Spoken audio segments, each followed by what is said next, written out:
আজ সপ্তমী, সকলকে জানাই শুভ সপ্তমী। আজ আমাদের জীবনে সত্যিই শুভ একটা ঘটনা ঘটেছে। আসলে আমার আর শুভর এতদিনের যে অপেক্ষার ফল আজ আমরা পেয়েছি। গোটা 7টা বছর ধরে আমরা একটু একটু করে শুধু স্বপ্নই দেখে গেছি এই বাইকটার। হ্যাঁ, অনেকেই ভাববে বাইক কেনা নিয়ে এত ভিডিও করারই বা কী দরকার, এত বলারই বা কী দরকার। কিন্তু স্বপ্ন, ওই যে বললাম, একটা মধ্যবিত্ত পরিবারে একটা বাইক কেনা অনেক ছেলে মেয়েরই স্বপ্ন। তো আমাদেরও স্বপ্ন ছিল, আজ সেই স্বপ্ন পূরণ হয়েছে।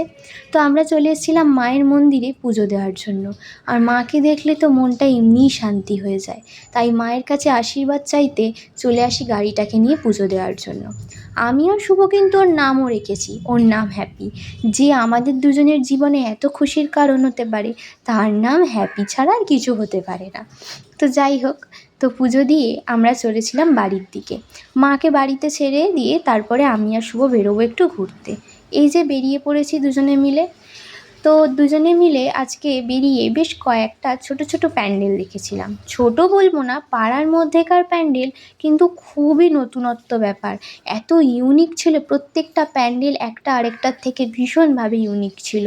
আর মায়ের প্রতিমার তো কোনো জবাবই হবে না। এত সুন্দর সুন্দর পাড়ার মধ্যেও যে এত সুন্দর সুন্দর প্রতিমা বা এত সুন্দর প্যান্ডেল হতে পারে, আমার কল্পনার বাইরে ছিল। প্রত্যেকটা প্যান্ডেলে গিয়ে প্রতিমার সামনে দাঁড়িয়ে মাকে শুধু এটুকুই বলছিলাম, এটুকু আশীর্বাদ করো মা, যাতে প্রত্যেকটা স্বপ্ন আমাদের যেন এভাবেই আমরা দুজনে পূর্ণ করতে পারি। আজ আমরা পেরেছি, আর ভবিষ্যতেও আমরা দুজনে একসাথে থেকে আরও আমাদের অনেক স্বপ্ন পূরণ করতে পারবো। অনেকে অনেক কথাই বলেছে, কিন্তু তাদের মুখে জবাব দিয়ে নয়, কাজে জবাব দিয়েছি আমরা। তো যাই হোক, এভাবেই যেন আমরা একে অপরের পাশে থাকতে পারি আর একটু একটু করে আমাদের সমস্ত স্বপ্ন পূরণ করতে পারি। কথা বলতে বলতে এটাই তোমাদের বলতে ভুলে গেছি যে এগুলো কোথাকার প্যান্ডেল। এগুলো হচ্ছে ওই ময়নাগড়, তারপরে নতুন হাট, ওই দিকের সমস্ত প্যান্ডেলগুলো। পাড়ার মধ্যে মধ্যে এত সুন্দর সুন্দর প্যান্ডেল যে কি বলবো। তারপরে আমরা চলে আসি এই পঞ্চানন মন্দিরের সামনে।